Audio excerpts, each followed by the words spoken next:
Friends, welcome to SK channel, Sheeja's kitchen.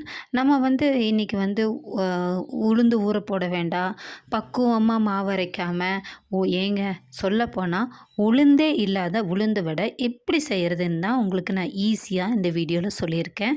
நம்ம வீடியோவை மறக்காமல் சப்ஸ்கிரைப் பண்ணி வாங்க. இப்போ நம்ம வீடியோக்குள்ளே போகலாம். 1 கப் ரவை எடுத்துக்கோங்க. நீங்கள் எந்த கப்பில் மெஷர்மெண்ட் இருக்கிறீங்களோ அந்த கப்பை மட்டும் கரெக்டாக மெஷர்மெண்ட்டுக்கு வச்சுக்கோங்க. இதை உங்களால் எவ்வளோ ஃபைனாக பவுட்ரு பண்ண முடியுமோ அந்த அளவுக்கு ஃபைனாக பவுட்ரு பண்ணி எடுத்துக்கோங்க மிக்ஸி ஜாரில் போட்டு. அதாவது எப்படி நம்ம ஃபைன் பண்ணாலும் கொஞ்சம் அப்படி தான் இருக்கும். இருந்தாலும் நம்ம முடிஞ்ச அளவுக்கு நல்லா ஃபைனாக திரிச்சுக்கோங்க. இப்போ இது நம்ம ஒரு பவுலுக்கு ட்ரான்ஸ்ஃபர் பண்ணிடலாம். இது ஒரு பவுலுக்கு மாற்றின பிறகு இப்போ நம்ம அதே கப்பில் ஒரு அரையிலேருந்து 3/4 கப்பு வரைக்கும் அரிசி மாவு, நம்ம வீட்டில் இடியாப்பம் அதுக்கெல்லாம் செய்வோம் இல்லையா, அந்த மாவு இருந்தால் போதும். கடையில் வாங்கின மாவாக இருந்தாலும் ஓகே தான். அதை சேர்த்துக்கோங்க. இப்போ நம்ம இந்த டிஷ்ஷுக்கு தேவையான சால்ட்டு சேர்த்துக்க போகிறோம். இப்போ இந்த மாவோடு நல்ல உப்பு மிக்ஸ் ஆகட்டும். எங்கேயும் கட்டி தட்டி நின்றாமல் நல்லா மிக்ஸ் பண்ணிக்கோங்க.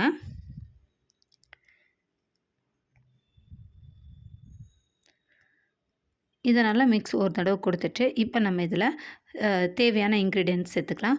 ஒரு 10லேருந்து 15 மிளகு சேர்த்துக்கோங்க. உங்களுக்கு வேணால் க்ரஷ் பண்ணி கூட நீங்கள் மிளகு சேர்த்துக்கலாம். நான் முழு மிளகாகவே சேர்த்துருக்கேன், குழந்தைங்களுக்கு வாயில் கடிப்படுங்கிறங்காட்டிக்கு. அப்புறமா கொஞ்சமாக இஞ்சி துண்டு, ஒரே ஒரு சின்ன இஞ்சி துண்டு, ஒரு 2 பச்சை மிளகா, கொஞ்சம் மல்லி இலை, கொஞ்சம் கருவேப்பிலை, இதையும் சேர்த்து நல்லா மிக்ஸ் பண்ணிக்கோங்க. எல்லாம் அந்த ட்ரை மாவுலேயே போட்டு மிக்ஸ் கொடுத்துக்கோங்க. நம்ம மாவோட கன்சிஸ்டன்சியும் அப்புறம் எவ்வளோ சேர்க்குறோமோ அதுக்கு தக்கனதான் நம்ம மற்ற இன்க்ரீடியன்ட் கரெக்டாக சேர்க்க முடியும். இப்போ நான் 1 கப் தயிர் எடுத்திருக்கேன். இப்போ இந்த 1 கப் தயிரை நீங்கள் கொஞ்சம் தண்ணி ஊற்றி கூட இது பண்ணிக்கலாம். நான் திக்கான பேட்டராகவே எடுத்துக்கிட்டேன். நீங்கள் 1லேருந்து 1.5 கப் தயிர் யூஸ் பண்ணிக்கலாம். இப்போ நான் 1 கப் தயிரை உள்ளே சேர்த்துக்கிட்டேன்.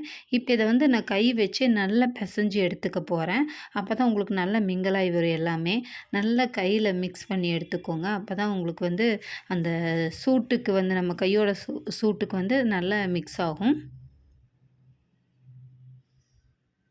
இப்போ எனக்கு இந்த அளவுக்கு கெட்டியாக இருக்குது. இன்னும் இந்த 10 நிமிஷம் விடும்போது இன்னும் கெட்டியாயிரும். ஸோ நான் என்ன பண்ண போகிறேன்னா, மறுபடிக்கும் தயிருக்கு பதிலாக நான் தண்ணி சேர்த்துக்கிறேன். உங்களுக்கு விருப்பமானால் நீங்கள் தயிரே சேர்த்துக்கலாம். இல்லைன்னா இந்த மாதிரி தண்ணி கொஞ்சமாக ஸ்ப்ளிட் பண்ணி நீங்கள் இதை ஒரு மாவு கன்சிஸ்டன்சி நம்ம எடுத்து விடுற அந்த உளுந்து வடை மாவுக்கு தக்கன மாதிரி இதை நம்ம ரெடி பண்ணிக்கணும்.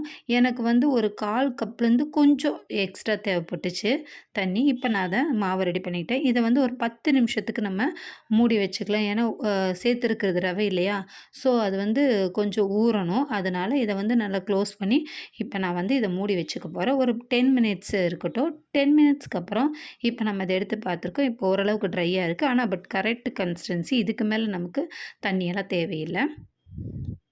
இதில் ஒரு பெரிய வெங்காயம் பொடி பொடியாக நறுக்கி சேர்த்துக்கோங்க. பெரிய வெங்காயம் உங்களுக்கு வேண்டான்னா நீங்கள் சேர்த்துக்க வேண்டாம், ஆப்ஷனல் தான். கொஞ்சமாக பேக்கிங் சோடா, நம்ம ஆப்ப சோடா சொல்லுவோம் இல்லையா, அது ஒரு 1/4 டீஸ்பூன்லேருந்து கம்மியாக. இது ஒரு கலர் கொடுக்குறக்காகவும் கொஞ்சம் கிறிஸ்பினஸ், ஆல்ரெடி நமக்கு கிறிஸ்பினஸ்க்கு தான் நம்ம அரிசி மாவு சேர்த்துருக்கோம், ஒன்றும் பிரச்சனை இல்லை. இப்போ அதை நல்லா பிசைஞ்சு விட்டுட்டு கையில் நல்லா ஈரம் பண்ணிக்கோங்க. ஒரு கடாயில் எண்ணெய் சூடு பண்ணிவிட்டு, நான் இந்த மாதிரி இதாவது நம்ம பொரித்து நல்லா ஃபுல்லாக ஆயில் வச்சு அந்த மாதிரி பொரிக்காமல் நான் இந்த மாதிரி சேலோ ஃப்ரை மாதிரி உங்களுக்கு பொரித்து காமிக்கிறேன். இதுலேயுமே இது அழகாக வரும். நம்ம இந்த மாதிரி குட்டி குட்டியாக வடை மாதிரி அழகாக தட்டி தட்டி இதை நம்ம போட்டுக்கலாம். அவ்வளோ கிறிஸ்பியாக வருங்க உங்களுக்கு. அப்புறம் இன்னொன்று ரொம்ப ஆயில் குடிக்காது. ஏன்னா இதில் நம்ம தண்ணி அளவு இதெல்லாமே கம்மியாக தானே இருக்குது. ஸோ தண்ணி ஆயில் குடிக்காது. நல்லா நீட்டாகவே உங்களுக்கு வரும். உங்களுக்கு நல்ல வடை மாதிரி இதை தட்டி தட்டி போட்டுக்கோங்க. இதில் இன்னொரு டிப்ஸ் என்னென்னா, நீங்கள் இதில் அவல் இருக்கு இல்லைங்களா, அதை கூட சேர்த்துக்கலாம். ரவைக்கு பதிலாக அவல் வச்சு கூட செய்யலாம். நீங்க ட்ரை பண்ணி பாருங்க. அதுவுமே நல்லாயிருக்கும். அது இன்னும் சாஃப்ட்டா இருக்கும். ஆனா, அவல் சேர்க்கும்போது ஒரே ஒரு விஷயம் என்னன்னா, நம்ம இந்த வாட்டர் லெவல் கண்டிப்பா பார்க்கணும். ஏன்னா, இது ரவைங்கும்போது உறிஞ்சிரும். பட் அவல் வந்து அவ்வளோ சீக்கிரத்தில அப்சர்வ் ஆகாது. ஓரளவுக்கு தான். ஸோ, இந்த மாரி பண்ணிக்கோங்க. இப்ப நான் இது எல்லாமே போட்டு ஒரு ஒரு 1 நிமிஷம், 1 நிமிஷம் அந்த பக்கம், இந்த பக்கம் திருப்பி போட்டாலும் சீக்கிரமா குக் ஆயிரும். இப்ப நம்ம வந்து ஒரு 2 செகண்டுக்கு இது இந்த பக்கம் இருக்கட்டும். எண்ணெய் மேல தெளிச்சு விட்டுக்கிறேன் நானு. இந்த அழகா எடுக்க வருங்க உங்களுக்கு. ஒட்டி பிடிச்சுக்காம நீட்டாவே வரும் உங்களுக்கு.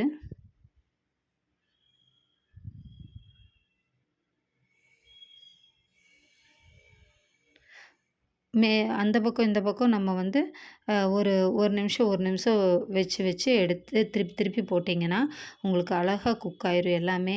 நல்லா கோல்டன் ப்ரவுன் கலர்ல சூப்பராவே உங்களுக்கு குக் ஆகி வரும். கொஞ்சம் மீடியம் ஃப்ளேம்ல வச்சு குக் பண்ணிக்கோங்க. அப்பதான் உள்ளேயும் குக் ஆகி, வெளியும் உங்களுக்கு குக் ஆகும். அவ்வளோ சூப்பரா கிறிஸ்பியான ஒரு வடைங்க.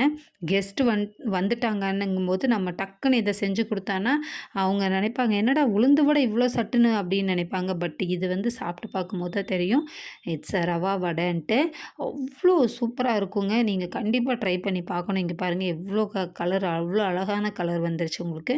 இத நம்ம நல்லா ஆயில் வடிச்சுட்டு எடுத்துக்கலாம். நமக்கு அந்த ரவை ஊறுற அந்த டைம் மட்டும்தான் 10 மினிட்ஸ் தான் ஒர்க்கு.